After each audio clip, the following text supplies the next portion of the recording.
Don't Google yourself. Meemaw told me that years ago. I'm telling you that now. Don't Google yourself. But if you have a staff, it's okay to have them Google your name every now and then. Producer Jesse did. He found some things out on the internet about me. We're going to talk about it tonight. But not before we talk about like 37 other things, because we're jam-packed. We're high atop a congested downtown Nashville, Tennessee, for it is Thursday night, July 13th, the year of our Lord 2023. We could do a 2.5-hour show tonight. Of that, I have no doubt. Bold predictions and what-ifs, of course, you know they're baked into the show. But we've got what I thought was one of our own out here trying to gatekeep and keep 3/4 of us out of college football fandom. Don't think that was going to go below my radar. Brent Venables, we got all sorts of opinions to talk about with him. They had Big 12 Media Days the past couple of days out in Dallas, Arlington, for those more familiar with the area. Several noteworthy items there. I assume most of you didn't make it appointment viewing to just tune in and catch every second. That's okay, because I made Bradley watch all of it, and he had some odds and ends, and we've aggregated it all. Dave Aranda, as he usually is, just brutally, bluntly honest about himself. He never talks about anyone else. He just talks bad about himself. Georgia versus the AJC has evolved, hasn't it? Since the last time you and I spoke, it's evolved.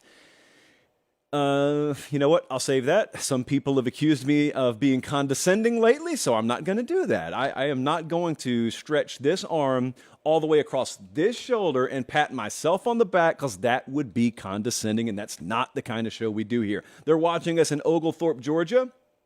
A lot of CSX activity, I hear, in Oglethorpe. They're watching us in Phoenix, Arizona, Delray Beach, Florida, Big Spring, Texas. Thank you so much. A lot of success on the show. I tweeted out earlier today, and I will tell you again, the Pate State store is going to open in August. Some of you care about that, some of you don't. But it's going to look a lot different than it did last year. That is one of the key reasons I shut it down, and we're relaunching it. And I'm just saying, there's some designs in there I love, and I think you will too. Mainly because you asked for them. So I'm not delivering anything you haven't asked for. However, seamless transition here. I've got too many papers in front of me because, unfortunately, Colin, here's your endpoint. 3, 2, 1. Very unfortunately, I have to paper pop something in front of me that I never wanted to have to read. There are some folks out there who we love. There's some folks out there that we don't love quite as much. Hatred has no place on this show, of course, but there are some folks that you think are sort of in it. They're in the foxhole with you when it comes to college football fandom, when it comes to the way we view this sport, right? You and I, to a 99th percentile, usually agree on the core things. We may not agree on the playoff. We may not agree on NIL. But those are ornaments. The tree, we all have the same tree. Or at least I thought we did. So I'm perusing Twitter the other day. Unfortunately, I think it was like Monday or Tuesday, so we didn't have another show live coming up for a couple of days.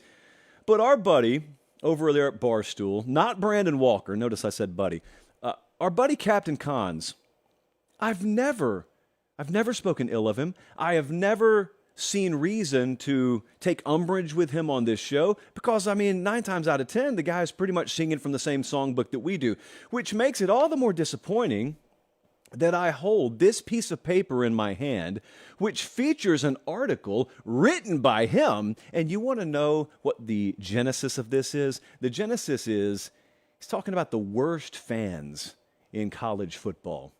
You know where this is going, or at least I think you do. You've heard what he said a million times. It's just that you've normally heard it from casuals.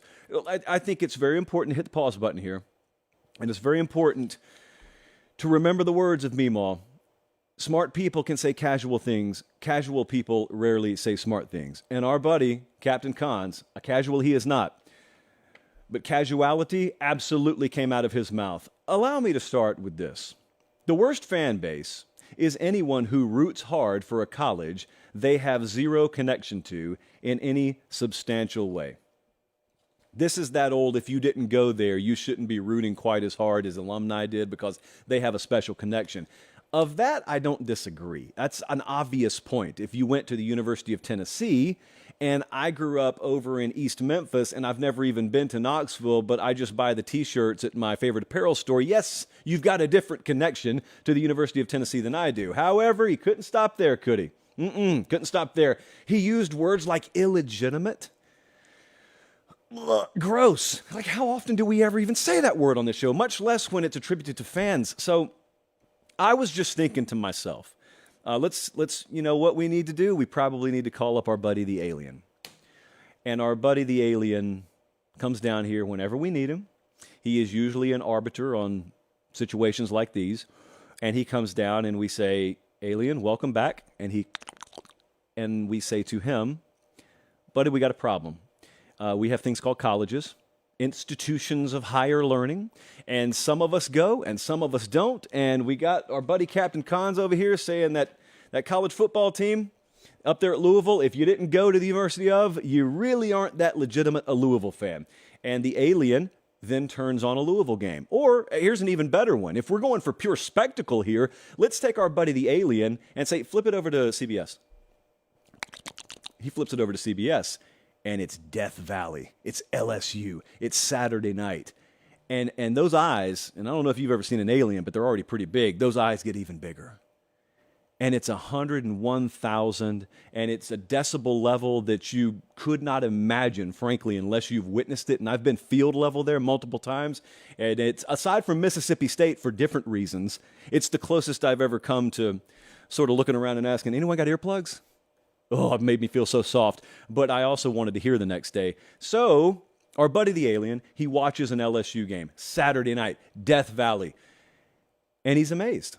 And you're amazed. And I'm amazed. And if he's honest with himself, the author of this piece is amazed.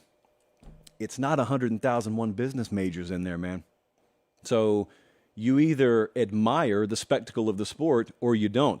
You either view that as legitimate or you don't. They don't build those cathedrals merely for alumni. Now, those alumni may have some special seating privileges that the rest of us don't have, but you got to forgive my buddy Leroy in Arcadia Parish down there if he didn't want to rack up $65K in student loan debt and instead went into the family business, and half the folks who graduated from there may call him boss one day.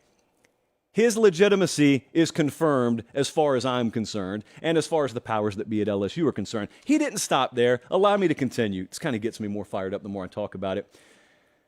People with legit rooting interests aren't the ones who get mad at me for this. The ones chirping back at me are being sensitive because they know their fandom is based on some absurd reasoning. Well, here's all the reasoning you need to root for Pate State. This is America. I can do whatever the blank I want to do. But if you want to get a little deeper than that, if you want to be a little more tactful about it, allow me to ask, what is legitimate rooting interest? Now, according to the criteria not listed but suggested in this piece, it is you either went to the school or you got immediate family that went to the school, and that's the long and short of it. Maybe you worked there. I don't know. Obviously, I'm a little bit looser on my criteria than he. But if that's legitimate rooting interest, then I assume everything else is illegitimate rooting interest. See previous statement for what I think about that. Here's my take on this. I've heard this argument. It's as old as time. I went to Harris County High School in Harris County, Georgia. I did not go to the University of Georgia. And I used to hear people all the time who were, a lot of them were trust fund kids. Some of them were just geniuses, and they had already been offered scholarships by their senior year at Harris County. But some of them knew they were going to Georgia. Some of them knew they weren't going to Georgia. And the ones who knew they were going to Georgia or had Georgia blood in their family, they would speak in a condescending manner sometimes to the folks who were going to go to Dalton State or even Georgia State or Albany State or Columbus State. And I remember even back then thinking, this is kind of stupid, because they weren't talking about allegiance to the school. No one's going and hanging out on the quad on Tuesday afternoons saying, look at me, man, I'm Texas through and through. No one's hanging out in the Student Rec Center at Kentucky. But they are going to Kentucky's football stadium on Saturday. They are wearing the blue. They are cheering for the Wildcats. And they do view themselves the same way you view yourself in that particular moment. The reason that's legitimate, the reason their legitimacy as a fan checks out every bit as much as someone who double majored in a track I don't even know about up there, is unlike the university experience, unlike the academic experience, the college football team transcends just being an appendage to the university. The college football team is more an idea than just a thing that exists there on campus. And it's an idea that's reflective of a geographical culture, of a region of people who may disagree on some things here and there, but largely they share some commonality. And if you're in the LA that stands for Louisiana, the things you share may be starkly different than the LA out there in Los Angeles, California, but that's the beauty of it. It's not a country of 330 some odd million robots. There are different places, different cultures, and that football program that exists in Baton Rouge or Tuscaloosa or Columbus or Ann Arbor or Lincoln, it's kind of a representation of that, and people gravitate towards it. Not because they went there, but because it represents something a whole lot more than just a stadium that happens to be parked on campus there. He continues, P.S. I honestly, you want to hear condescending now, listen to this. P.S. I honestly don't care who you root for, especially you, Chief. Just know that folks look at you a little sideways. P.P.S. People who defend themselves as ardently as Chief know full well how ridiculous they sound, but they can't admit that out loud. Let me just say this to all of you who have been labeled illegitimate, all of you who have been cast away, all of you who are, shall we say, academically downtrodden, Chief, pretty much anyone out there that's been labeled by our buddy here, you're welcome into our fold on this show. You're welcome at Pate State. And I also want to say this. I will speak for the fundraising branches of every major university in America. They will take your dollars. They will take your season ticket applications. They will take your merchandising purchases every bit as quick as they'll take someone whose kid and grandkid and great-grandkid is going to go to the University of Minnesota. I don't even have to call them up to make sure I can confirm that for them. So I saw this the other day, and I knew it had to be addressed. Again, to wrap it up in classical fashion with the same Meemaw quote I opened it with. Smart people say casual things sometimes. Casual people rarely say smart things. This is a smart person, good person, probably digitally shake his hand tomorrow morning and move on about our business, but he deserved to be called out here because this is gross negligence. This is, it reeks of management. I'm shocked that management did not pen something like that. Maybe that's the angle. Maybe Barstool management is the angle over there. And if it is, he's well on his way. It's not the worst strategy in the world. First thing you want to do is look down your nose at the common man. It's like a classic fast track sweater vest path to upper management. It works. It works. Next up, we go from jovial to very serious. We're going all over the place in the show tonight. The first of, I'll set the over-under at 4.5 sips out of the chalice. That reminds me, I was reading the comments the other day. You know, when we're doing bold predictions, when we're doing team previews, when we're doing the what-if segment, a lot of times we talk about a team's over-under. So if we're talking about Boise State and their over-under win total is 8.5, I'll say their over-under win total is 8.5. Someone came at me the other day, I'm not joking about this, and said, I'm not watching the show anymore. I said, why not? Seems kind of rash. Take a 2-week hiatus. Don't just leave. And they said, you keep on speaking nonsense. It's impossible to win half a game. Just say 8 or 9. Don't say 8.5. Like, what do you do? If you're listening to a podcast, I just threw my hands up in the air. What do you do at that point? Can't please them all. So anyway, a couple of weeks ago, the AJC released a scathing investigative report on the University of Georgia. It included the following headline: Georgia football program rallies when players are accused of abusing women. I took a strong stance on the show the following night. Some of you were taken aback because you're used to this time of year just being a little more easygoing, a little looser in the format, and it was not easygoing, nor was it a loose format that night. I took great exception, as did a lot of folks from Georgia, to the way that that article was presented. I had some things thrown at me. I'll address that later. But I want to get right to the nuts and bolts of this. What happened was exactly what I expected to happen. I knew Georgia wasn't going to sit around and just take that. So Georgia, in case you haven't been paying attention, and there is a lot going on, Georgia issues a 9-page demand for a retraction. And I think some of you may have read that. I read it for you if you didn't have time to read it. I'm not going to summarize it. It is a lot of what you would expect. It was Georgia essentially calling out the AJC. Alan Judd's the investigative reporter over there. I don't know Alan. I've never met Alan. I got nothing against Alan. I just happen to believe I happen to believe the standard that that entity claims to hold itself to was not met in that report. That's the long and short of it. And so Georgia obviously felt the same way. So they issue a demand for a retraction, but that would have taken 1 page. It was 9 pages because Georgia essentially did the investigation for the AJC. Now, you may listen to that and you may look at me very skeptically and say, oh, what, Georgia investigated themselves?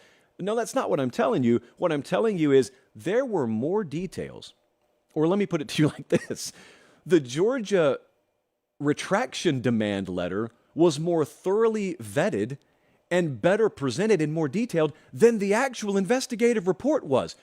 That's what blew me away because I got to my phone like 2 hours after it had been released. So a lot of people had already had their takes on it. You know, a lot of people had already spoken their mind on Twitter, like whatever. Well, I decided to go read it for myself. Bold, I know, but I decided to go read it for myself. And like 3 or 4 pages in, I already realized, having read the AJC report and now having read what I had in front of me, this right here's what the AJC piece would have looked like or should have looked like. But here's the problem, if you want to call it one. Had the AJC's initial investigative report included all the details in the demand for retraction letter, there would have been no investigative report because it wouldn't have had legs to stand on. That was the entire premise. And you notice, if you guys watched or listened to that show a couple of weeks ago, you'll remember I didn't go down a laundry list. I chose one specific story that was included in that report to hone in on because I think if you're presenting an overarching argument, and if you're saying that there have been 11 players accused of this, 11 players accused of that, well, if you only give me specific details on 2, and one of them's already off the team, the other one's on the team, I zero in on the one that's on the team because you are claiming again that the football program, quote, rallies when players are accused of abusing women. If that's serious, I want to know about it. I'm not carrying water for anyone, as some of you said in the comment section. I want to know about it because if that's true, that's about to lead this show. I don't care who it is. It's about to lead the show. So I dug into it. I did my own calls and I read the story. So I tried to gather as much information as I could. The problem was it evaporated. The more you dug into it, it evaporated. So if you're a Florida fan, if you're an FSU fan, if you're an Alabama fan, and you looked at this and you enjoyed it from the standpoint that Georgia's being drugged through the mud, the AJC is doing to Georgia what we haven't been able to do to them on the field, in other words, the past couple of years. Just pretend this was your university for a second. So remove the block G and put that U from Miami there, or put a South Carolina Gamecock logo there. And I want you to imagine that one of your recruits comes on your campus. He's 16. He goes out and drinks, does some things he shouldn't, but then again, calibrating also some things that many other kids do on many other campuses every single day. And that includes official recruiting visits. So far, there's nothing that would warrant an investigative piece done on him. But then also imagine that you find out that there was a sexual encounter that started as consensual, and then there are allegations that it became something other than that. That is serious. On the surface, that's serious. But then imagine that the rest of the story suggests that Georgia sent a guy who's a fixer over to the police station, and the police essentially walk in red and black sunglasses, and they lean towards the side of the accused, and they sort of work in his favor, and this is what you're led to believe because you read the report. And then imagine that's kind of where it's left. Okay, and the lasting impression you're supposed to get is this dude was accused of sexual assault, and then Georgia sent some guy over there who you've never heard of to fix it and clean it up. And as a result, now he's on the team. Okay, that was what the report said. I read it like everyone else did. Then imagine the full police report is released, including text exchanges, including a mountain of counter evidence to that initial allegation that just makes the allegation itself go up in smoke. And imagine how aggravated you'd be. That's how I read it.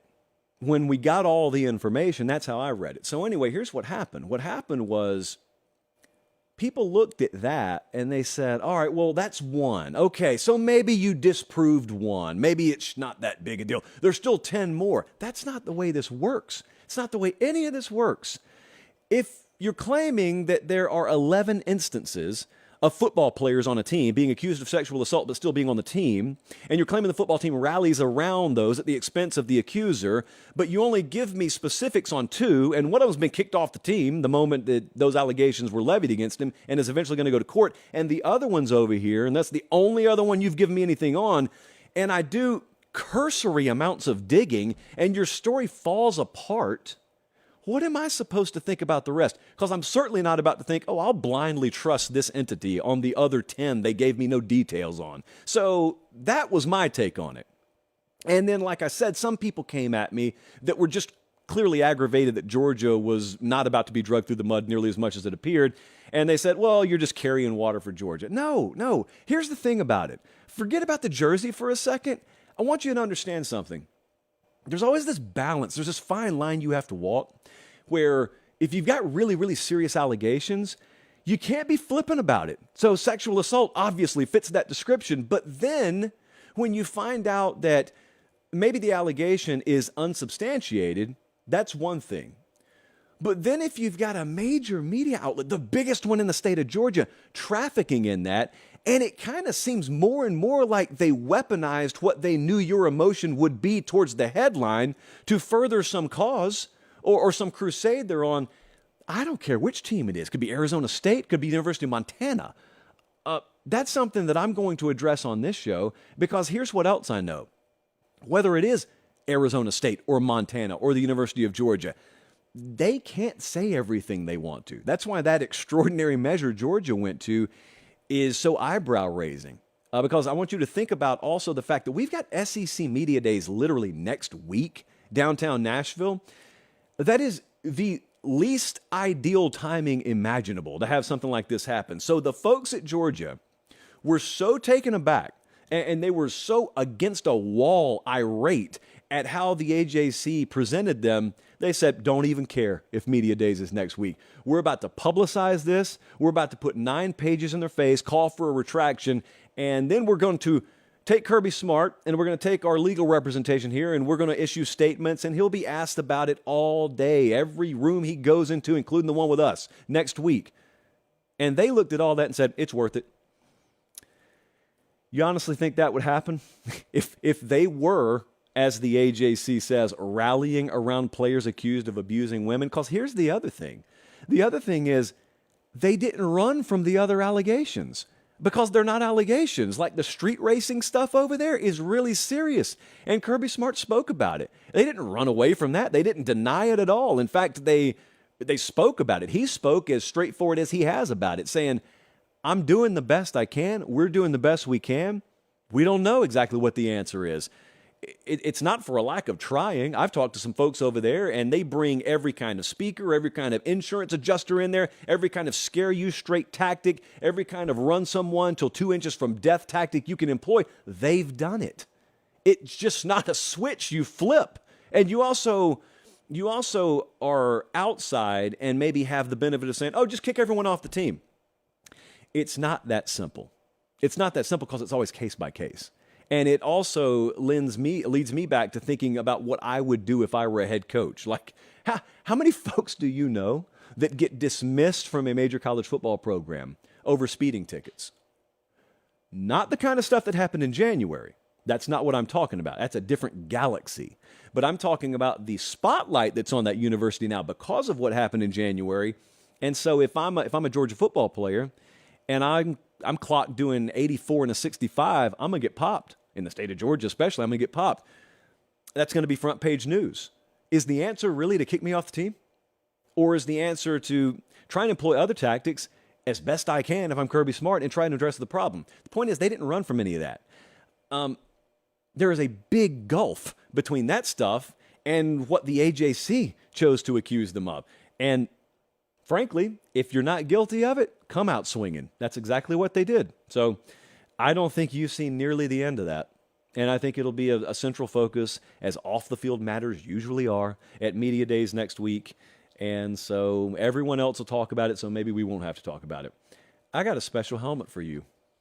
Not the late kick helmet, not the Pate State helmet, and there's the Floyd of Supremacy just for good measure. No, not those.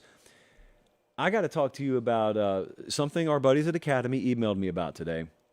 Now, if you're at a football practice, you see Guardian caps all the time. But if you're not, you may hear about this for the first time right now. Guardian caps, everyone practices in them now. Half the teams out there play spring games in them. And if you're watching on YouTube right now, you see a picture of it. So those things are essentially something you put around the shell of a helmet, and it greatly reduces impact, but it's lightweight, it's water resistant. There is a 15 to 20 degree reduction in static heat buildup. So it actually keeps you climate controlled, and it also reduces impact. And why I'm mentioning this is because they're only available at Academy for a limited time. That's an exclusive at Academy Sports and Outdoors. Now, those things, obviously, because of what time of year it is, are going to sell really fast. But don't worry, Academy.com will have them stocked. And so you can get anything and everything under the sun at Academy Sports and Outdoors. But I would encourage you guys, some of you may be on the fence. So some of the parents who watch or listen to the show, you may be on the fence about whether you want your kid enrolling in playing tackle football. And I don't think football does a great job of demonstrating how much safer they have made the game. All you hear about are horror stories from people who played a generation ago. Well, a generation ago, they weren't wearing Guardian hats in practice. A generation ago, they didn't have mechanisms around the helmet that could reduce 20 to 25% of an impact. And the point is, there's never any kind of tool that can make football 100% safe. But if I'm on the fence, and then all of a sudden I see that, or if I'm a coach of a football team, and I see that at Academy Sports and Outdoors, I probably should have already been at Academy, but if I wasn't already, I will be now. So if you are not watching the YouTube channel right now and you want to know what those look like, just Google Guardian caps. And then, since you're already online, go to academy.com and buy a few. Next up, second sip from the chalice. We're getting ever closer to 4.5. And yes, for those wondering, Cole Kublik has already texted me in the show. It's okay. Got a little more blackmail on him today than I did 24 hours ago. And it is a video. And it does involve a vibration plate. But that's all I'm going to say. My balls are in his court. Let's do some what ifs. I meant to say it that way for those of you who are new out there. What if? It's one of the most fun segments that we've been doing on the show lately. How about this one? What if Alabama beats Georgia in the SEC title game? That's what our buddy Zandarali wanted me to lead off with tonight. You know what this would do for the overall head-to-head between Saban and Smart? That would be 1-5. That's what Kirby Smart's record would be against Nick Saban if this were to happen. And what's interesting is if this were to happen, out of those 6 games, only one of them would have been scheduled. The 2020 matchup between those two teams, since Kirby's been at Georgia and Saban's been at Alabama, that's the only time they've played where it was actually on the schedule. Every other time has been in postseason play. Here'd be my question if you want to know what if. So what if Bama beats Georgia in the SEC title game? Well, I want to know, are they going to play again? Because I've seen that before. I've seen Bama take them down in Atlanta before, only to have the trick turned on them a month later in Indianapolis. So that's the first thing I would want to know. The second thing that I would suggest is I think that's the SEC's premier rivalry right now. I've said this before. Some people totally agree with it. Some people hardcore disagree with it. And the disagreeers would say that's not even a natural rivalry. Obviously, the Iron Bowl's bigger than that, or Georgia-Florida's bigger than that. Historically, yes. But if I were to go to St. Paul, Minnesota, and ask them which matchup they think about right now in the SEC, for control of the conference supremacy, or which one has the most storylines baked into it, which one's the most intense, which fan base is paying attention to the other fan base most, and vice versa, it's Georgia and Alabama. No, they're not natural rivals. They're hardly ever scheduled to play, although that will soon change, and they are scheduled to play next year in Tuscaloosa. Doesn't matter. They are each other's recruiting equal. On the field, they are each other's rough equal every year. And so that's what I would think. That's my answer to the what if that happened. Next up, I hope this is true. Oh, I hope this is true. Eric hit us up and said, what if Virginia Tech makes a year 2 leap under Brent Pry? Eric, I wish you would have defined what leap means, but I'm going to define it for you. So they were 3-8 last year. Let's say they're bowl eligible. So let's say you're predicting them to go 6-6. Well, that would be the first time in 3 seasons they've been above 500. Yeah, they've had 3 losing seasons in a row up there. It's tough. They were 3-8 last year. Remember, they didn't play the Virginia game. They had the shooting up there, so they didn't play the game. So that's why the 11 totals there. Speaking of totals, 5.5. That's the over-under win total. So I'm just by half a game. I'm asking for the over to hit here. As schedules go, they've got a pretty workable one. Now, here's the problem. Them being on your schedule also indicates it's workable for you because Virginia Tech's in the bottom half of the conference. But if they're going to be above and beyond expectation level this year, they avoid Clemson. That's a good thing. They avoid UNC. They avoid Miami. If they're winning a bunch of one-possession games and, they have a little quantum leap of their own in terms of quality of team, it helps to play 4 of the bottom 5 teams in terms of preseason odds. That helps, yes, but it's still going to be quite an effort. Now, they are recruiting inside the top 40, so there's that. Producer Jesse tells me they are recruiting inside the top 40. What about another program that enjoyed wild success 2 years ago, crippling disappointment last year, and no one knows what to expect from them this year? That would be our Michigan State Spartans. And Smith hit us up and said, what if Michigan State has another losing season? Now, this gets really dicey. This is thin ice, hot blades, or is it? So naturally, everyone looks at this and says, oh, well, if they go sub 500, Mel Tucker's out of there. Is he, though? Is he really out of there? And what I'm asking you is, are you really about to pay that man $76 million not to coach football? It's fully guaranteed. If they fire him without cause, and they can't say, we have cause, it is because he's losing. That's not cause. It's not how that works. And so if they fire him because he's 5-7 this year, they're paying him $76 million. Now, I talked to some administrative types about this sort of thing in the past week. 2 things that are going to be standing in the way in the future that haven't stood in the way in the past when it comes to paying ridiculous buyouts. Buyouts are normally privately funded, or at least the majority of them are. And that just means it's not coming from the university's checkbook. There are some rich donors who don't like the coach enough to where they're willing to come off their own hip pocket and they'll pay the buyout. And when that happens, it doesn't fall on the taxpayer, and it's one of those situations where you look at that person and say, hey, if that's how you want to spend your millions, go for it. And you may even cheer it on. Well, that's happened in the past. Here is the problem. That money's not going anywhere. So a lot of these universities still have the same donor class. They still have the same pool of resources that theoretically they could get their hands on if they needed. Problem is those resources are being redirected. And they're being redirected to NIL. So if I am running Pate State and Director Colin is a very philanthropic, multi-million... Colin, you want to be a billionaire? Yeah, Colin's a billionaire. Don't ask how. It's none of your business, but he's a billionaire. Several different businesses. And so I can go to Colin and I need to buy out a coach, and he is my Phil Knight. He'll help me buy it out. Well, Colin, unbeknownst to me, only earmarks a certain portion of his wealth towards Pate State athletics. Doesn't matter that he's worth more. He has decided, being the wise money manager that he has been, he's only going to spend this much and gear it towards Pate State athletics. Well, Colin has heard about this thing called NIL.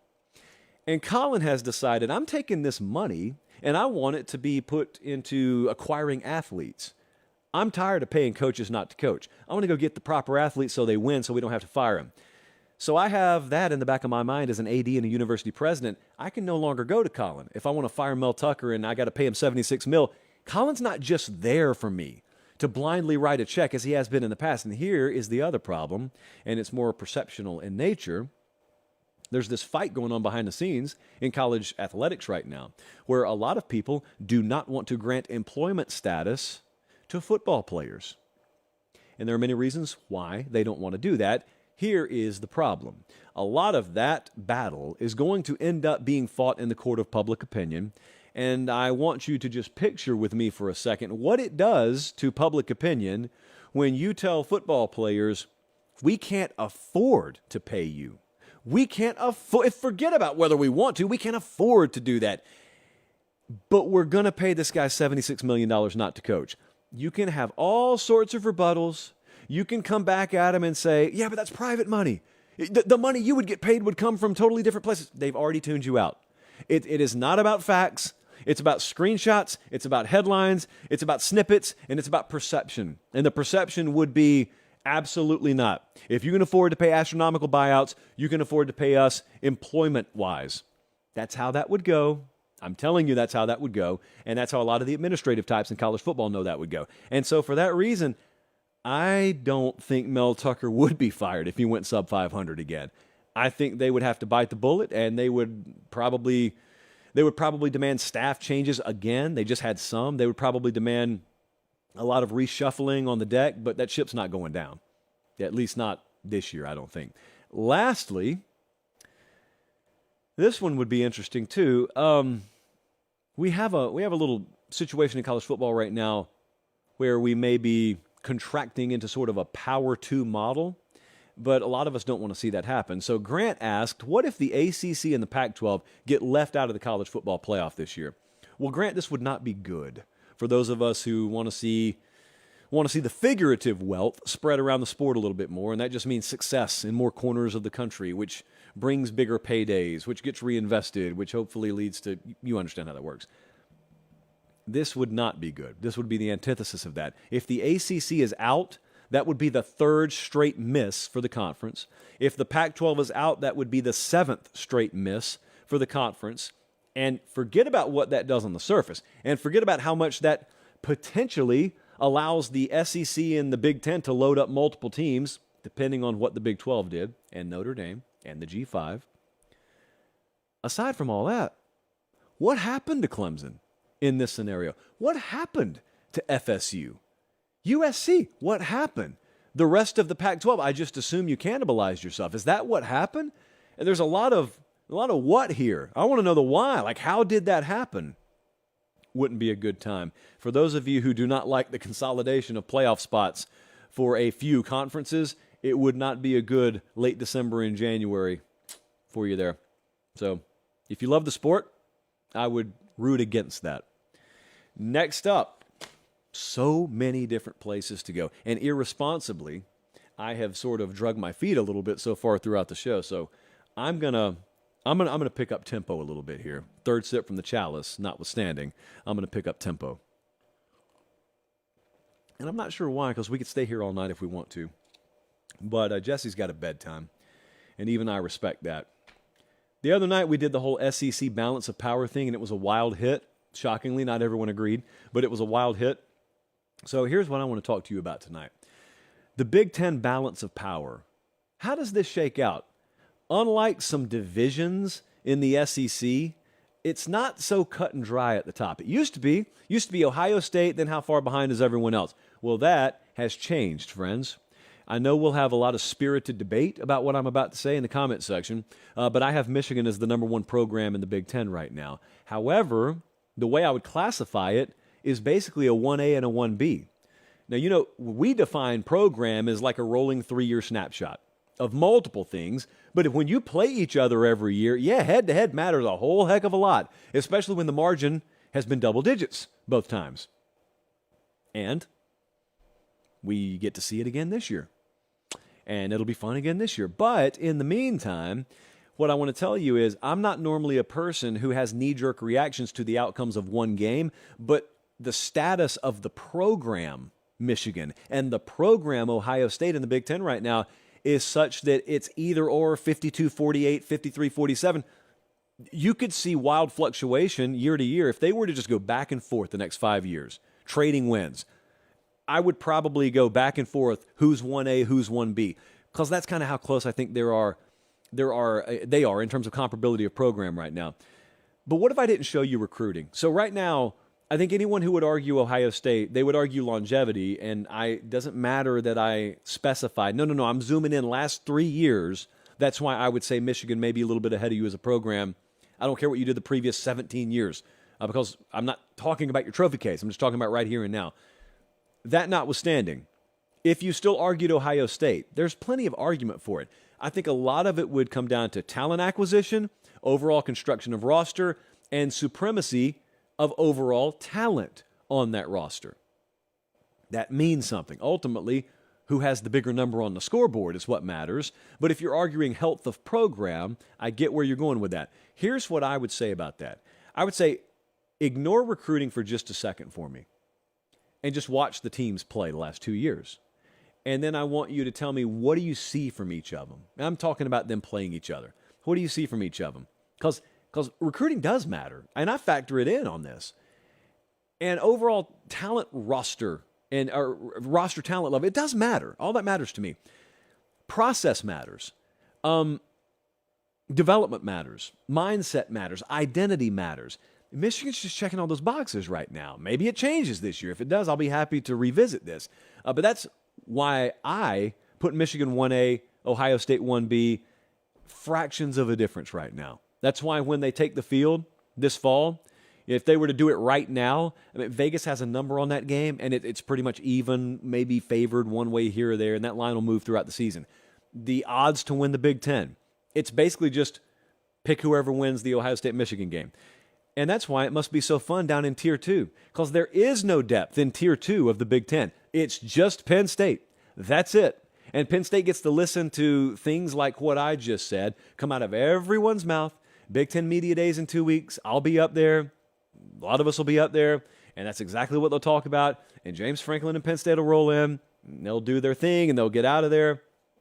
Do you realize now that Pat Fitzgerald is out at Northwestern, James Franklin is the second most tenured head coach in the Big Ten behind Kirk Ferentz? He's been there a while. He's not new anymore. He's been there a while.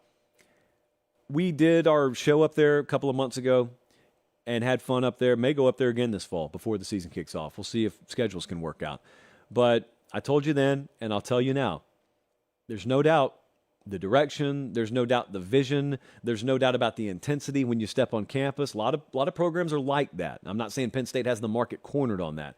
What I am saying is the attitude there is the exact attitude you would have if you weren't rebuilding. The attitude there is exactly what you would think you would have if you weren't miles away. The attitude there is the kind of attitude you get when you walk in a building and they know they're close. And they know they're just tweaks here, tweaks there, one addition here, one coaching philosophy adjustment over there. That's the difference. And then, of course, it's all culminating in having Drew Aller start at quarterback for you this year. Tier 2, that's Penn State. Don't really need to say much more on that. But Tier 3, that's where the fun is in the Big Ten. Like, if you want to get in debates, is Michigan State in Tier 3 or are they in Tier 4? Because I do a rolling 3-year snapshot, and baked into that 3-year snapshot is the best and worst of Michigan State. And I'm not so sure that averaging it out would give us the truest version of what that program is right now, even though logic would tell you to do it that way. I know I just paused there, and it sounds like I lost my train of thought. I didn't. I'm just looking at the screen and looking at 11-2 to 5-7. And then there's a big question mark this year because I hadn't played it yet. So Mel Tucker's 18-14 overall at Michigan State right now. Luke Fickell, he's at Wisconsin, but he just walked in the door. Wisconsin's been a fairly solid program. Luke Fickell just walked in the door. I could say to you, boy, I think that injects a ton of life in that program. But if I'm sitting here telling you I also value the rolling 3-year snapshot, I'm looking at 4-3, 9-4, 7-6, question mark. Tier 3? Is that Tier 3 worthy? I think it is. Iowa has got to be there. Iowa, with any kind of offensive pulse, would be in Tier 2. Their last 3 years, 6-2 in the COVID year, 10-4 in 2021, 8-5 last year. And for the record, we go back to 2015. Here are their win totals: 12, 8, 8, 9, 10, 6, 10, 8. And the 6 was in a COVID year. It's really solid, which makes you wonder, man, if they could move the ball offensively at all. In fact, I think Iowa would be at the very top of Tier 3. Minnesota, I think they're the sneakiest team in the Big Ten because 11-2, 3-4, 9-4, and 9-4. Those are their last 4 years. That 3-4 is the COVID year. PJ Fleck's quietly done a really good job up there. Now, the argument, of course, could be, well, that's just a byproduct of the West being really jumbled. What if Minnesota played in the East? What if Minnesota played the Big Three every year? Point taken. I just think that Tier 3 is very interesting. Then you get down to Tier 4, Illinois and Purdue. New staff at Purdue, going to be really fun to watch. Illinois under Brett Bielema made a lot of noise last year. If we get that noise again this year, we're changing their tier. Maryland, Mike Locksley, best team maybe he's had there coming up this year. There is a team there in College Park, Maryland. They're going to benefit a whole heck of a lot when they do away with divisions here. Because no one talks about Maryland because you know who they have to play every year. And if I parked Maryland in the West, they'd probably just be thrown in that drum with everyone else, and everyone's got a shot because it's all a bunch of mediocrity. Indiana, Northwestern, that Northwestern situation, I've been watching that. Elevating interim, and they went 1-11 last year. What are they going to be this year? And that's tough. Rutgers also is in the Big Ten. It's about as much as I can say right now.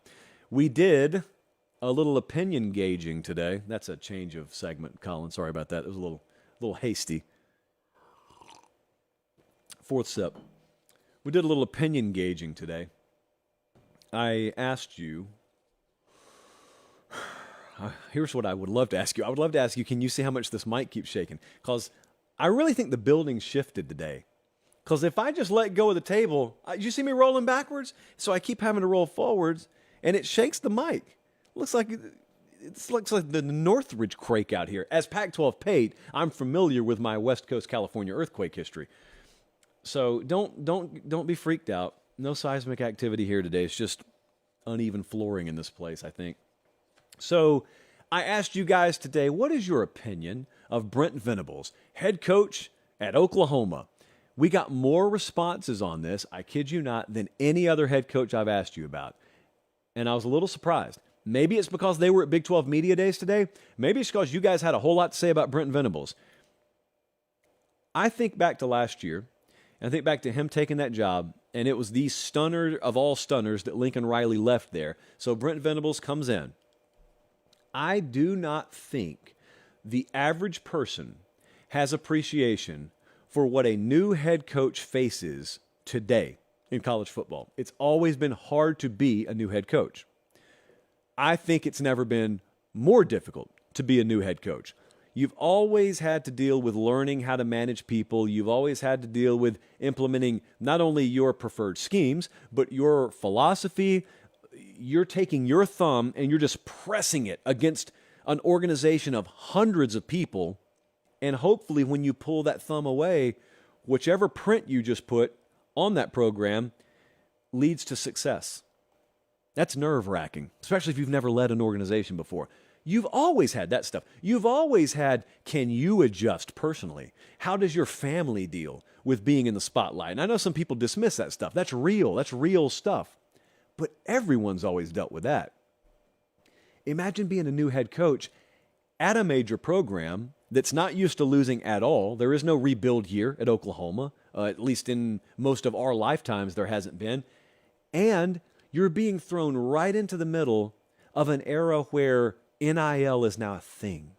The transfer portal is now a thing. Oh, and by the way, you had extremely unique roster circumstances with the way Riley left in conjunction with those things being in place.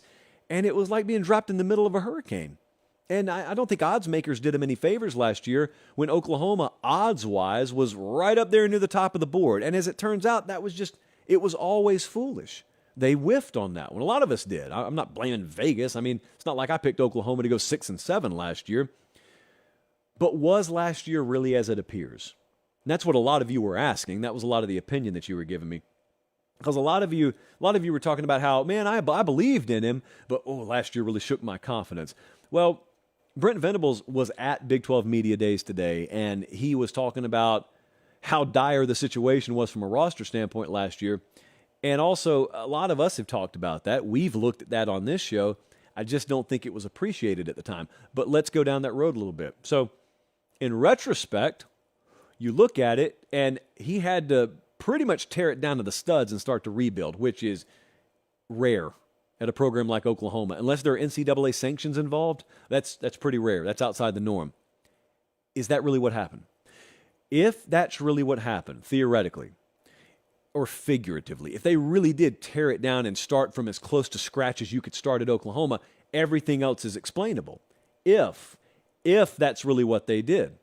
Because if that's what you did, there's no basement to how bad it can be. Like some people watched Oklahoma last year and said, well, first year struggle's one thing, but you can't lose 49-0 at Oklahoma. Yeah, you can. Well, you can't go 6-7. Yeah, you can. Of course you can. Who said you couldn't? Just because you haven't seen it in a long time happen there. It's always been possible. That's why we have such immense respect for the places where it doesn't happen. Because you don't have to let your foot off the gas very long in a NASCAR race before you're off the pace totally and the entire pack has passed you by. It's hard to keep winning.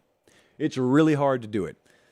So if that's really what happened last year, everything's explainable. The horrific defensive numbers, if they really did tear it down and build it back from scratch, that's all explainable.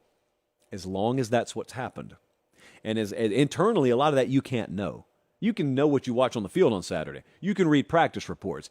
But a lot of what's happening internally, culture-wise, if they really are tearing it down to build it back up, then that's a bitter pill to swallow in year one, but it's explainable. I'm most fascinated with people who have given up on him. Now, I always wish that I could just get a focus group of 100 of you, and myself included, and we could all wager really substantial money, like money that we can't afford to lose, on our opinion of any given topic. So in this case, if you're giving up on Brent Venables, you're saying he's not going to win at Oklahoma. You've seen everything you think you need to see after one football season, and it happens to be the guy's first year ever as a head coach. That fascinates me. Maybe you end up being right. That fascinates me. I would never tell you I think I've seen enough of that guy after year one. I'm also not telling you slam dunk, watch and see, you'll eat those words. He will take OU to the mountaintop. I'm not talking like that. I'm very reserved about it. Still very much on the fence. I do notice two things. The first thing I notice is they are having no problem whatsoever acquiring talent. You may say Oklahoma's always recruited well. Not quite this well. Not quite this well. They are way up there. And in the portal, they've been a top 10 portal team. They've been a top 10 recruiting team, both cycles since he's been there. I know you got to do stuff with it once it gets on campus, but that's one great big sigh of relief for me personally, because I didn't know what kind of recruiter he was going to be. I didn't know what kind of recruiter that staff was going to be. So that's the first thing I've noticed. The second thing I've noticed is he hadn't lost any of his own fan base. It's normally the other way around. The folks closest to the situation normally sniff out a loser long before the general public does. At Oklahoma, the folks closest to the situation are fully bought in on Brent Venables, and they make no bones about the fact that last year wasn't good enough. The difference is they've got a pretty good sense that, in retrospect, it was probably necessary to get where we think he's taking us, whereas people outside of that crimson and cream circle, they're looking at it and saying, never going to happen. Dude's a fraud. Dude's a defensive coordinator at best. I'm going to lean towards Oklahoma, folks. I'm going to lean towards them because I've watched fan bases punt after 1 year on a coach and after 2 years on a coach, and sometimes they're right and sometimes they're wrong, but at least their opinions are a little more guided because they follow the program day to day. The folks who follow this program day to day just watch their coach lose in horrific fashion in some cases. They got shut out like 100-0 against Texas. And OU fans are still all in on that guy? I don't make nothing out of that. I make something out of that. And that's the general attitude I got. I would probably say, if I were to take a straw poll of the thousands of comments we got on this today, I would say more than 50% of you who were agnostic to the program don't believe in Brent Venables. So there is a sizable portion of what we call the college football public, that doesn't think he's going to win there. I am not down that road yet. I'm kind of standing at the intersection. I am Tom Hanks at the very end of Castaway. There's that intersection out in the middle of nowhere, and he just parks the Jeep. He gets out, and he's got that big old plastic bottle of water, and he's just standing there. And that girl pulls up and says, you can go that way, Canada. That way, Mexico. California, Virginia. Which way do you want to go? I'm just going to stand here for a second. So here I am at the intersection of Brent Venables, year one to year two. He could either be playing in the playoff in 2024, or they could be running a coaching search in 2020. I don't know. I have no clue. He's a heck of a defensive coordinator, though. Heck of a defensive mind. Hopefully that expertise is surrounded by the right people there. Hopefully he got the right people in there. They got Jackson Arnold, one of the best quarterbacks in the country, that is waiting in the wings, or who is waiting in the wings, and that's with Dylan Gabriel starting for him this year. So I am not sold. I have not sold, and also am not sold. That is called riding the fence. And the key to that is to keep the post in your mouth. All right, Houston, Texas tuned in. Jacksonville Beach, Florida tuned in. Olympia, Washington is tuned in. Jesse probably thinks the capital is Seattle, but it's not. Let us move to Bold Predictions. A record fifth sip from the chalice. It always occurs to me, and trust me, I'm going to address this. Actually, the next segment, I'm going to address some of the criticisms towards this show. One of them is there's some inside jokes on this show that we don't explain, and you're right about that, candidly. We probably need to do one of those inside nomenclature refreshers because it's been a while. Don't worry, that's coming up in like 8 minutes. Bold prediction time. What are you thinking about this year? What are you predicting this year? Do you guys actually believe some of this stuff? Because I'm telling you, we've got our first 10 on the bold prediction 1 to 10 scale tonight, and I got 2 more of them rated 9 or higher. I'm not calling you a liar, but I am at the very least questioning whether you guys believe this. Okay, first bold prediction. Florida beats Utah again. This is acceptable. All right, they're going to play in Salt Lake City. It is a Thursday night game in week 1. Florida is a 9.5-point underdog right now. Last year, this was a classic down in Gainesville. It looked like Utah had it, and then they didn't, because that's how college football works. And Utah loses 29-26. Cam Rising, who on one hand produces this show, but in a much more real sense is the starting quarterback for Utah. You guys want to know what producer Jesse looks like. You want to know if he's real or not. You don't need to have a picture of him. Just look at Cam Rising's picture. Indistinguishable. Identical twins, Cam Rising and producer Jesse.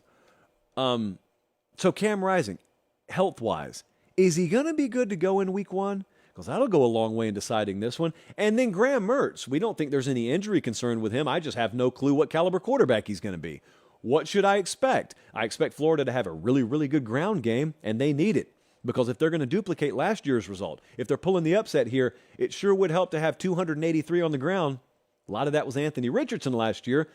You get me the yards however you get them. You're popping off about 6 or 7 yards per carry against Utah on the road. You've quieted a crowd, and you've given yourself a shot to win it in the fourth quarter. However, because of the 9.5-point spread on this game, Florida beating Utah is an 8. Yeah, just an 8. I'm not going to go 8.25. It's an 8 on the boldness scale. I don't think it's the craziest thing in the world. And one of our Florida viewers sent me a very long email the other day, early July. It's why I love you guys, where he spelled out all the reasons Florida's going to win this game. And it was intriguing. It was intriguing. I would be lying if I said I didn't raise my eyebrow a time or two. All right, next up, this is where we really get in the weeds. Why not? I'm going to paper pop for this one. Rob from Celebration, Florida, something they should probably need. I hope they can do more of that down there in Florida this year. But Rob from Celebration, Florida, says Notre Dame will make the playoff and win a semifinal game. Okay, so they're going to the national title game. That's what he's telling me. Rob, this is a 9.5. That's harsh, right? Well, here's my take on this. The odds to make the college football playoff, Notre Dame is 14th in those odds. Not astronomical. Over-under win total, 8.5. 14th best odds to make the playoff. So, plus 750 if you're interested in the money line. That's where we are. That's to win the title, not to make the playoff. So they're 14th in line to win the title. Okay, but we've seen teams come from deeper than that. I mean, TCU was nowhere on the radar last year. It's that time of year. I have started to be told that Notre Dame plays a weak schedule. So producer Jesse got fed up today. And he walks in and he says, "Hey," and I said, "Excuse me?" He said, "Sir, what if I told you that there is one team out there in all of FBS that plays at least 3 opponents with a preseason win total of 10 or higher?" I said, "I would be intrigued. Whomst is it?" He said, "It's Notre Dame. They play 7 teams with a win total of 6.5 or higher. They play 3 with a win total of 10 or higher. They go to NC State this year. They go to Louisville. They go to Duke. They go to Clemson. They got Ohio State and USC at home. It is not an easy schedule. It never is a soft schedule.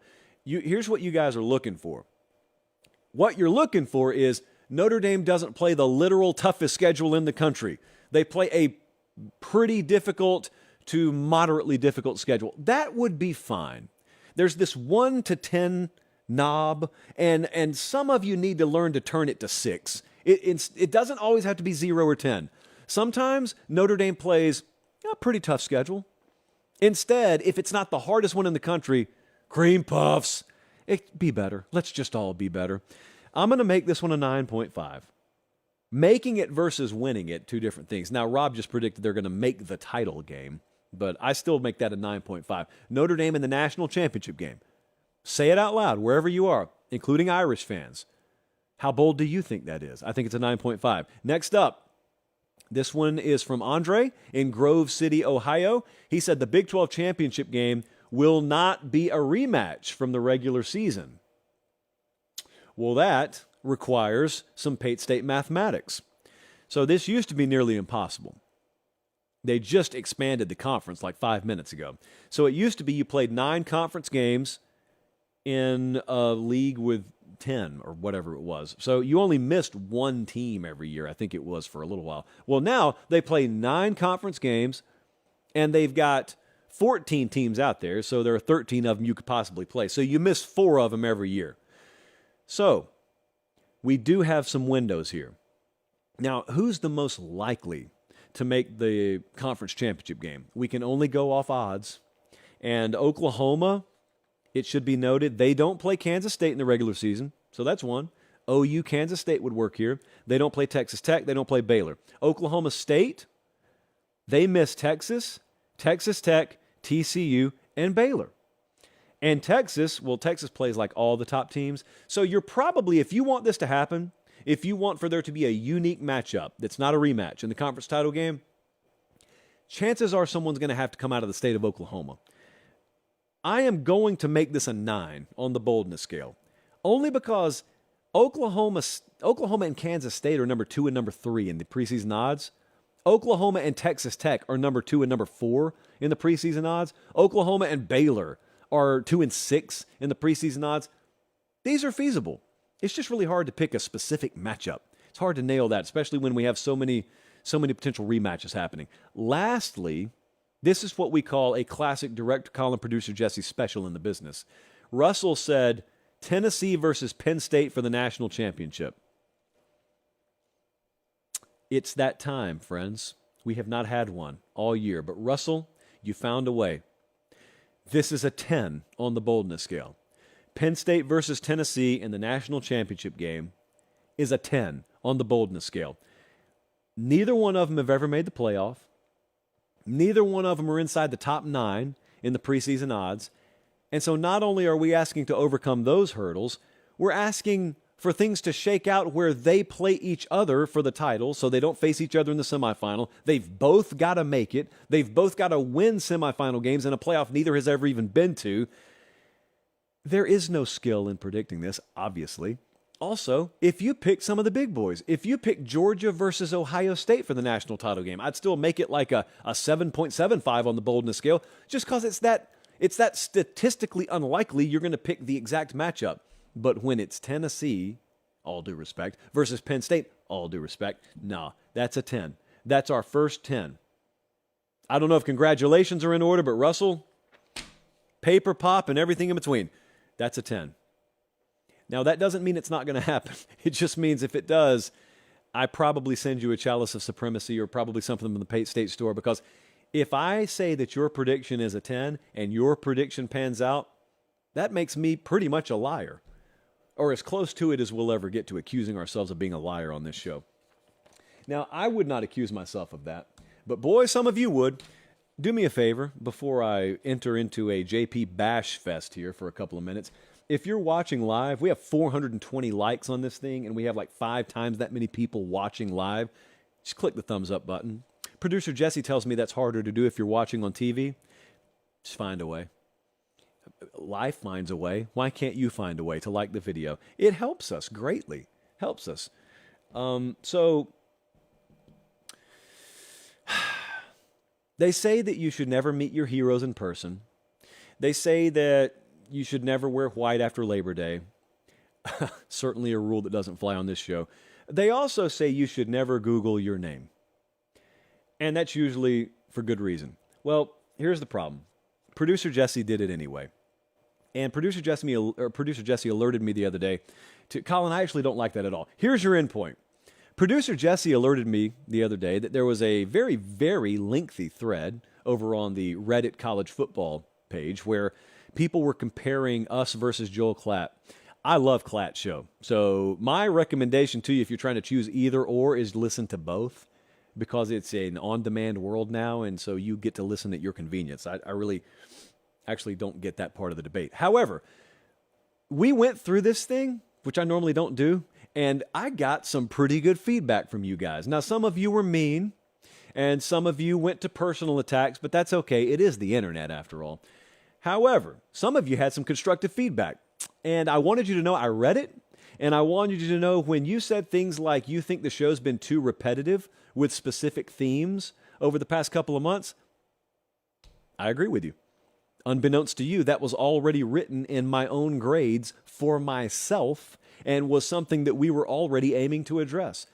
Because when I go back and I look, yeah, we have been too repetitive on some things. Also, you guys said, some of you, not all of you, some of you said, too many teams are mentioned over and over and over again. Now, obviously, there is a reason for that, somewhat. If I talk about Ohio State, it does us a whole lot more favor than talking about fill in the blank. I don't want to throw anyone under the bus. I used to use Akron all the time, but the people at Akron got mad because they said, why do you keep picking on us? There are like 500 other programs out there. So I'm not going to do it. But yeah, business-wise, it makes more sense. However, look, if you're running a high-level operation, which we fancy this show as being one, we should be able to talk about anything and keep someone's attention. And also, I should be able to present Virginia football for a minute and a half to you in a way that doesn't make you go to sleep. It's tough, but it's a challenge I'm willing to take on. So those two bits of feedback, too repetitive at times, and talking about the same few teams over and over again, although the second allegation is not entirely true, there is some truth to it. So I listened, and so we're going to address that. I did want to address some of the other allegations and some of the other complaints. Some of you said the show is not enough X's and O's. It never will be. That's not my forte. It's not my strong suit. If you want me to, I'll be happy to direct you to some folks who do that. I had Kublik on the other day. He texts me every show, and I talk to him frequently because, candidly, I think he's one of the best out there at that. He's got a mixture of personality and X's and O's knowledge. Cube Show, by the way, if you want to go check out the YouTube channel. In a perfect world, you have a group of pods or shows that you're probably watching, and ours is a lot more conversational. Ours is a lot more water cooler. Now, I'll dive deep occasionally on stuff. We're well-sourced. We get a lot of really good intel and information on the show, but it's never going to be X's and O's. There's no grease board in here. I didn't play or coach the game at a high level. How stupid would I be to try and X's and O's you to death? It would be the death of me if I tried to do that. So, no, that's not the kind of show that you're watching here. You said, some of you said, a lot of opinion, but not a whole lot of analysis. Now, I can tell that's just folks who haven't watched the show during the season. There's plenty of analysis during the season. There are no games happening right now. I'm not sure what you think is going to get analyzed in July. Pate is never negative. I can also tell that those are folks who haven't watched during the season. I do have a general philosophy. There is not a lot of negativity on the show, but especially in the spring and summer, why would you be negative in spring and summer? Nothing's happened. No games have happened. And so, yeah, guilty as charged, I guess, depending on the time of the year. SEC Homer, we've addressed this a million times. You would probably structure your show no different than I structure mine if you did a national show once you got the data that we get. That's all I'll say on that. I said the word earlier. I got an itch on my nose. Oh, not that. That's not the word I said. I said this word earlier, condescending. There were some accusations of being condescending, and I'll address those in a second.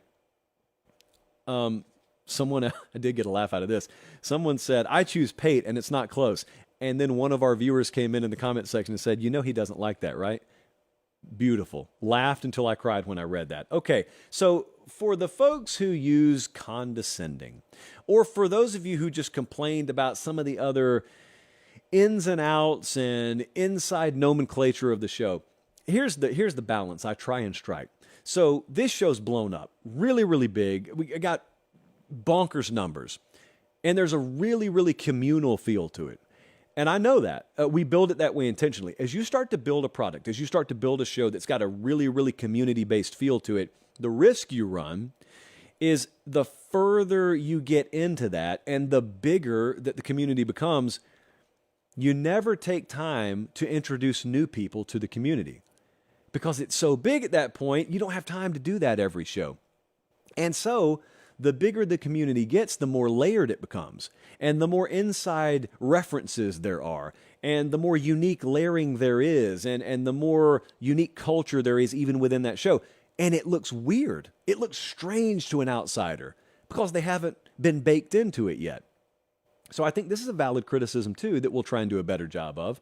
I can't literally explain everything to you every show. I do think that there are some people who may be turned off by certain aspects of what we do or confused by certain aspects of what we do if you watch one or two shows that would be hardcore into what we do if you watched one or two dozen shows or listened to one or two dozen shows. I will also say this. It's a way different show in the season than it is out of the season. And that's probably the case everywhere. But I read it. I read the Reddit thread. I did not comment, not even with a burner yet. That may change, but appreciate the feedback. It did help. I did take it under advisement, and I will continue to do so. Can you believe that, Jesse? Condescending? Not I. It's just fun. It's just fun. It's a joke. That's what it is most of the time. So when I talk that way, if you've watched 400 of our shows, you get it. If you've watched 40 minutes of one show, maybe you don't get it, but I am very humbled and privileged to be able to do this. No one gets how big a privilege this is more than me. If you know my story, you know why I feel that way. The last thing that I'm about to do is be intentionally condescending. I may have a strong opinion every now and then, or if I seem like I actually am speaking with condescension dripping out of the mouth, it's because I'm joking with you. That's what that is, one way or the other. Lastly on the show tonight, Big 12 Media Days wrapping up.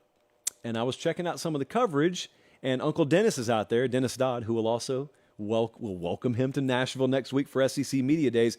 I think that right there, the Big 12 may be the most fun group of coaches to cover out of any conference in America right now. I was thinking about this earlier. I bounced it off some people. So Venables is out there. We just talked about him a lot earlier in the show.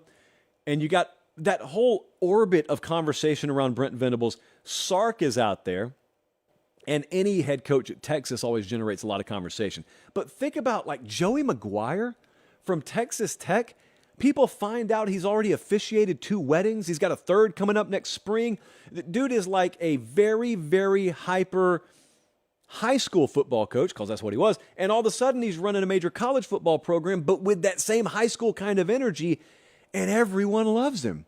And they're recruiting well out there, and they got a really good culture. They got the 4th best odds to win the conference this year. Dave Aranda on the other side of the state is as stoic as they come, as brutally honest as they come. Aranda... Let me tell you something. I'll talk about Aranda right now. Dave Aranda is one of my favorite coaches I've ever been around, and I've only been around him once. But that was an interaction that left a lasting impression on me. And Dave Aranda, he is very measured. He's the opposite of what I've been for the past 30 seconds. He talks very slow. He's very measured. But he is not scared to critique himself publicly. And he did it again at Big 12 Media Days. And he said, there are 3 things that I really wish I could do different about last year. He said, I did not embrace the transfer portal, and I should have. And now we got an uphill battle on our hands as a result of that. He said, I tried to save some people instead of having boundaries. And really that bled into the 3rd thing he talked about, where it was, I cared too much about saving maybe some individuals, and I didn't value what was best for the team. That's tough. It's one of a million different difficult things that are coming along with being a head coach or running an organization. Hey, pretty much every head coach deals with that. He'll talk about it publicly. I've always appreciated that about him. Now, as for Texas, Texas is favored to win the Big 12 this year. For all I know, Texas is going to go to the playoff. But I'm telling you right now, when I heard Quinn Ewers say, quote, "We got kind of addicted to doing abs, hitting biceps and triceps, you know, all that stuff. It was just fun." Red flag. Red flag. Popcorn muscle workouts, red flag. Now, fortunately, I know the strength and conditioning setup out there at Texas, and so I know they're working more than bis and tris and abs. It is not a beach body workout in Austin, Texas. But, and it's a big one. Actually, it's not, because they're not working glutes, as it turns out. Bis and tris and abs get you knocked off the ball. That's what happens. I know a lot of you out there, not at Texas, I know a lot of you out there playing high school football right now, and you got camp coming up, and you know what awaits you very, very soon. And a lot of you are going to fall into the trap of thinking you need to look good when you go to camp. And so you're hitting bis, you're hitting tris, and you're hitting abs, and all you're going to hit is the dirt. That's what you're going to hit. Because like Ndamukong Suh, for example, is one of the most dominant football players I've ever seen. Could not count a single abdominal muscle on him. I don't know how much he could curl. I don't know how much he could try press. I just know that it was like an automobile wearing a Nebraska jersey lined up over a center or over an offensive guard. Pure violence. Not many popcorn muscle workouts for Ndamukong Suh. Now, granted, this is a quarterback room we're talking about. But still, no. Just say no to popcorn muscle workouts, kids. Plus, if you're doing the other muscle groups the right way, your biceps get developed anyway. It's one of the big myths out there. You got to constantly work biceps to develop biceps. No, no, no. That has nothing to do with the Big 12, though. You know what does? Brett Yormark, conference commissioner. I don't want to mention any names, but sometimes I've been listening to some of these conference commissioners over the past few years, and it seems like they're a step behind. Brett Yormark's different. Brett Yormark sounds like he's a step ahead of the game. Doesn't sound like very many things have taken him by surprise. Conversely, it does sound like some of his decisions have taken his peers and the general college football public by surprise lately. That's a good thing. That doesn't mean the Big 12 is about to pull alongside the SEC and the Big 10 at the next stoplight. But it does mean that at least they're in a position where they're not constantly on the defensive. No one's talking about people raiding the Big 12 right now. No one's talking about the shaky Big 12 media rights deal, because no one is raiding them. And they do have a secure media rights deal. You can't say the same for every other conference, can you? So at the very least, you know Texas and OU are on their way out. No one out there seems to be particularly terrified at that perspective. And also, you got some pretty good coaches walking in the door, too. I'm very excited to see what Gus Malzahn does in time or immediately, whatever. Gus Malzahn, man, that's its own story. That is its own 30 for 30. I always tell the story. I guess I can wrap it up tonight with it. One day, down the road, if you are currently 18 years old, let's just go to 36. So let's double your lifespan. And by 36, let's say you're married and you've got a couple of kids and a third on the way, and the oldest is a boy, and you're explaining to him about this guy, Gus Malzahn, that maybe he's still there, maybe he's not, but this guy, Gus Malzahn, is at Auburn, which at the time was the most pressure cooker job imaginable, and maybe it still is. And Malzahn goes to LSU, and they lose, and everyone's calling for his job, and then in the same year, he goes and beats Georgia when they're number one. Then he beats Alabama when they're number one. Then his agent, his name was Jimmy Sexton. Pay attention, this is where it gets really good. They push Auburn up against a wall the week of the SEC championship game, no less, and they say, we want a new deal. And Auburn gives them a new deal. Massive buyout. A couple of years later, same university, fires him. Gus Malzahn, both pockets full, decides he wants to get back into coaching. And he goes to UCF. So Gus Malzahn is being paid tens of millions of dollars by Auburn not to coach. He moves to Florida, and about 5 minutes later, someone knocks on the door. Hey, you having fun, Gus? Yeah, man, I love it down here. Palm trees all over the place. We didn't have those in Lee County, Alabama. What if I told you this program's going to the Power 5 a couple of years from now? Oh, really? So let's rewind. He was the head coach at Auburn. Then they paid him a ton of money not to be there. Then he went to a really good fit down in Central Florida. Then they rose in the ranks to Power 5 status. And Gus Malzahn ended up being like Warren Buffett of college football coaches and also got right back in the mix because he's going to be right back in the mix. I always wondered what Central Florida would do if put on the premier stage, the Power 5 stage, or whatever you want to call that in the future. I wondered the same thing about Houston. Now, Houston won't do it immediately, but I'm talking about over the next 10 years. Houston's been ready to do this. Central Florida's been ready. Cincinnati has been ready. They've been ready. And so now they're going to get to compete against the big boys. More specifically, they're going to get to play a schedule to where if they have 1 or 0 losses, no one will be able to question their strength of schedule anymore. They'll be in that playoff picture. So I'm looking forward to it. We had a loaded show tonight. I appreciate you guys watching. Again, on your way out, make sure you click the thumbs up button, subscribe to the channel. We will be back here, same time Sunday night. And then we got a full week. 3 shows next week, by the way. I don't know if I told you that. Sunday night, Tuesday night, Thursday night. Because SEC Media Days is in town, so we got a lot to talk about. We'll have multiple coaches on the show. Should be a fun and unpredictable time for all. So, for producer Jesse, for director Colin, for Bradley the associate, I'm Josh Pate. Take care. Have a great start to your weekend. And God bless.